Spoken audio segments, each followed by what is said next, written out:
Assalamualaikum warahmatullahi wabarakatuh. Alhamdulillah wa syukrulillah wa bini'matillah la hawla wa la quwwata illa billah.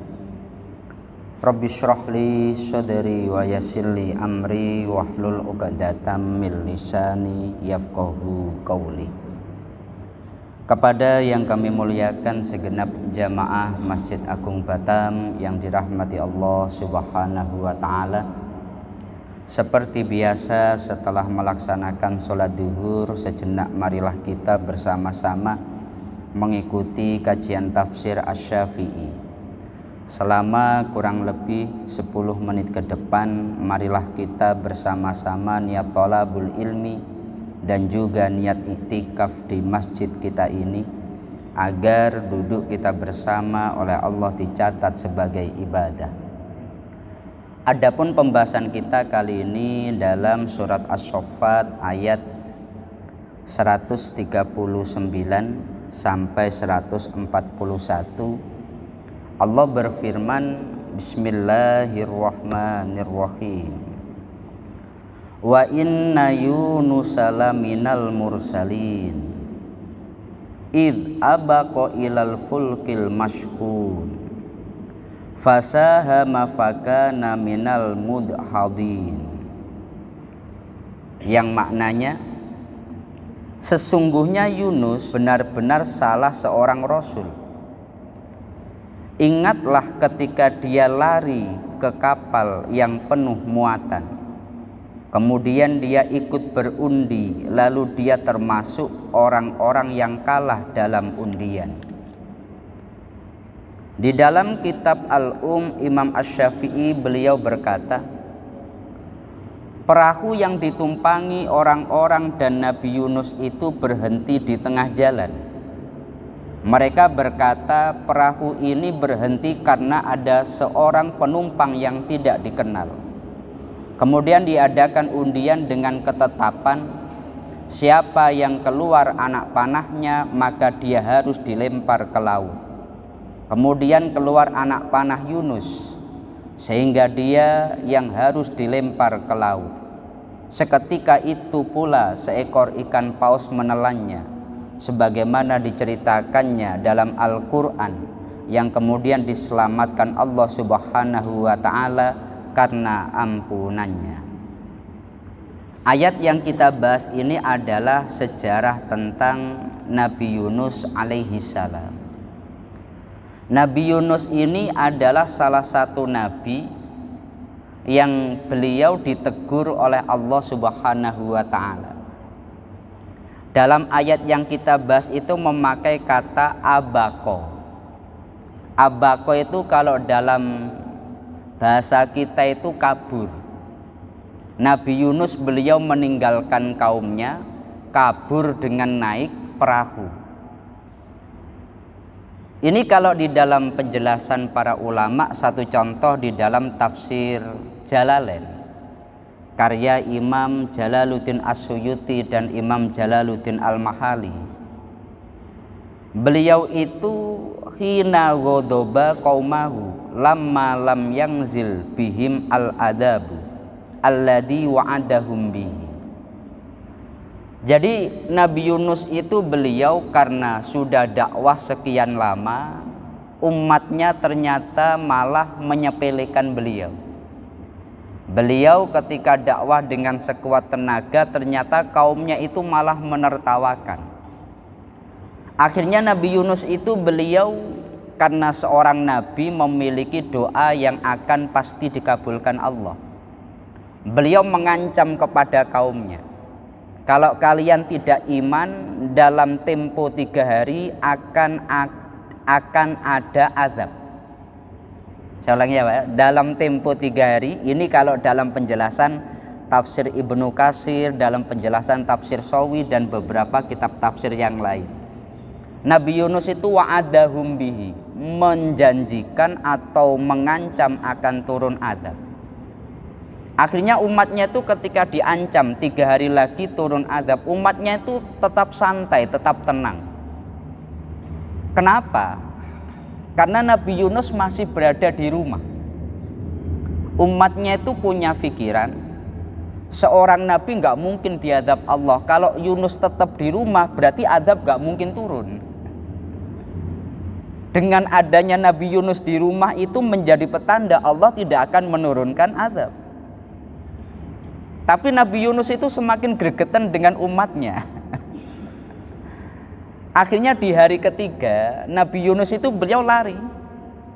Karena sudah ada tanda-tanda adab, Nabi Yunus akhirnya lari. Nggak mungkin, wah ini kalau ada adab saya berdiam diri di sini, saya pasti ikutan kena ini. Maka Nabi Yunus itu abako, beliau lari. Tapi ketika beliau lari, ternyata larinya Nabi Yunus itu menjadi tanda umatnya sadar azab akan benar-benar turun. Seketika ketika Nabi Yunus lari, umatnya itu semuanya taubat. Jadi umatnya semuanya itu pergi ke satu tempat lapang, yang kecil, yang tua, bahkan hewan-hewan diajak untuk semuanya taubat. Kita kalau sholat istisqa kan kesunahannya begitu. Umpamanya kita mohon diberikan hujan, maka semuanya diajak taubat, semuanya datang ke tempat lapang, orang tua, anak-anak, bahkan hewan-hewan itu diajak. Itu karena sebagaimana yang terjadi pada kaumnya Nabi Yunus. Akhirnya Allah menghilangkan ketentuan azab ini karena mereka sudah taubat. Dalam ayat yang lain itu Allah berfirman, falaula kanat qaryatun amanat fanafa'aha imanuha illa qauma Yunus lamma amanu kasyafna anhumul adzabal khizyi fil hayatid dunya. Hendaknya kaum atau sebuah daerah itu taubat agar tidak mendapatkan azab, kecuali kaumnya Nabi Yunus. Ketika mereka semuanya taubat, akhirnya Allah menghilangkan azab yang semestinya turun kepada mereka. Akhirnya Allah itu menghilangkan ketentuan azab ini karena mereka sudah taubat. Tapi Nabi Yunus itu akhirnya beliau marah. Saya ulangi, beliau marah. Kalau dalam tafsir Jalalain, khina ghadaba qaumahu. Karena Nabi Yunus itu marah, kenapa? Beliau akhirnya kan malu, sudah menjanjikan akan turun adab, ternyata adab nggak datang. Masa harus kembali lagi ke kaumnya? Udah, akhirnya beliau itu pergi. Lah beliau ketika pergi inilah beliau membuat sebuah kesalahan. Allah telah memberikan tanggung jawab kepada Nabi Yunus untuk memimpin kaumnya, untuk mendakwah kepada kaumnya, tapi tanggung jawab itu ditinggalkan. Akhirnya ini pada saat itu ada sebuah aturan, setiap ada orang yang melarikan diri, maka pasti kapal itu tidak akan jalan, berhenti di tengah laut. Itu sebagaimana yang disampaikan oleh riwayat-riwayat, Imam Syafi'i pun menyampaikan begitu. Maka semua orang yang di perahu itu ngerti bahwa di dalam perahu ini ada orang yang melarikan diri. Dia meninggalkan tanggung jawab, dia meninggalkan amanah. Akhirnya diundi. Ketika diundi ternyata yang keluar nama Nabi Yunus. Semua orang itu ngerti ini Nabi, masa harus kita buang ke laut, kita undi lagi. Diundi ternyata keluar lagi nama Nabi Yunus. Berkali-kali diundi tetap keluar nama Nabi Yunus.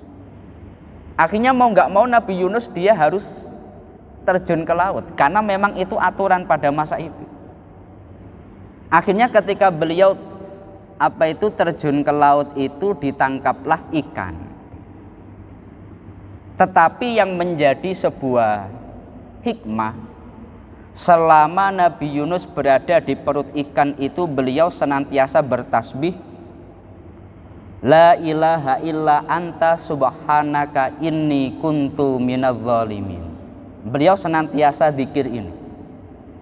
Dalam keadaan gelap gulita tengah malam di dasar laut di perut ikan Nabi Yunus itu, tapi beliau tetap zikir, la ilaha illa anta subhanaka inni kuntu minadz-dzalimin. Berkat tasbihnya Nabi Yunus inilah dalam lanjutan ayat Allah berfirman, falaula annahu kana minal musabbihin lalabisa fi batnihi ila yaumi yub'atsun. Seandainya Yunus itu tidak membaca tasbih, pasti oleh Allah akan dibiarkan tetap selama-lamanya di dalam perut ikan. Kalau di dalam tafsir Jalalain itu dilanjutkan, seandainya beliau itu tidak membaca tasbih, maka lasorobatnal huti kubron lahu ila yaumil qiyamah. Nabi Yunus akan mati berada di perut ikan sampai hari kiamat. Tapi akhirnya Allah itu menyelamatkan Nabi Yunus, kesalahannya diampuni karena beliau membaca tasbih. Seandainya tidak membaca tasbih ini, maka pasti dibiarkan tetap berada di dalam perut ikan. Itu dalam lanjutan ayat yang kita bahas, bahwasanya falaula annahu kana minal musabbihin lalabisa fi batnihi ila yaumi yub'atsun. Untung saja Nabi Yunus itu beliau membaca tasbih. Kemudian beliau akhirnya diselamatkan. Masa beliau berada di dalam perut ikan ini para ulama khilaf. Ada yang mengatakan 30 hari, ada yang mengatakan beliau itu sampai berhari-hari. Tapi akhirnya berkat tasbih Nabi Yunus ini, beliau adalah satu-satunya orang yang bisa membaca tasbih dalam keadaan yang sangat genting. Satu-satunya orang yang beliau bisa bersujud, beliau membaca tasbih meskipun dalam keadaan di tengah-tengah hampir wafat gitu.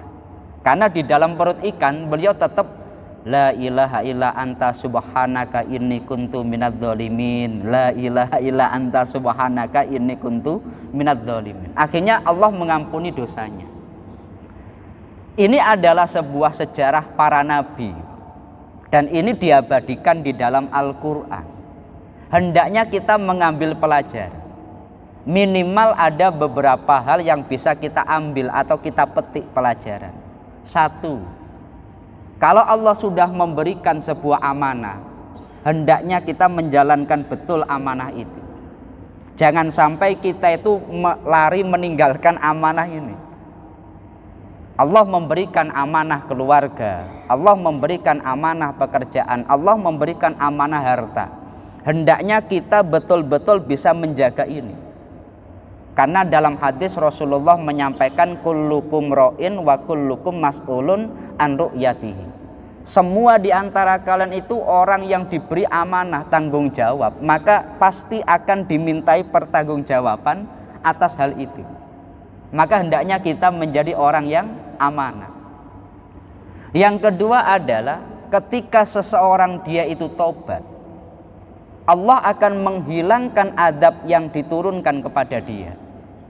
Sama seperti kaumnya Nabi Yunus. Mereka sebetulnya adalah kaum yang akan terkena azab. Tapi ketika mereka lamma amanu kasyafna anhumul azab, ketika mereka semuanya iman, mereka taubat, Allah menghilangkan azab bagi mereka. Maka hendaknya kita senantiasa taubat. Kalau hidupnya susah, banyak ujian dan sebagainya, yang pertama kita lakukan hendaknya kita mohon ampun kepada Allah, kita taubat kepada Allah Subhanahu wa ta'ala. Dan yang terakhir, dalam situasi bagaimanapun, keadaan bagaimanapun, jangan kita melupakan zikir kepada Allah Subhanahu wa ta'ala. Sebagaimana Nabi Yunus, beliau ketika berada di dalam gelap malam, di dalam gelapnya samudra, di dalam perut ikan pun beliau itu tetap la ilaha illa anta subhanaka inni kuntu minadz-dzalimin. Beliau senantiasa tasbih. Berkat tasbihnya inilah Allah memberikan keselamatan kepada Nabi Yunus alaihi salam. Ya, semoga kita bisa mengambil pelajaran daripada sejarah Nabi Yunus ini, dan semoga kita semuanya oleh Allah senantiasa diberi hidayah, maunah, inayah hingga kita menjadi orang-orang yang husnul khotimah. Al-Fatihah. A'udzubillahi minasyaitonirrajim. Bismillahirrahmanirrahim. Alhamdulillahirabbil alamin arrahmanirrahim maliki yaumiddin. Iyyaka na'budu wa iyyaka nasta'in ihdinas siratal mustaqim siratal ladzina an'amta 'alaihim ghairil maghdubi 'alaihim waladdallin. Amin. Demikian yang bisa kami sampaikan dari awal sampai akhir. Apabila ada kurang dan lebihnya mohon maaf yang sebesar-besarnya. Akhirul qauli wallahul muwaffiq ila aqwamit thoriq. Wassalamualaikum warahmatullahi wabarakatuh.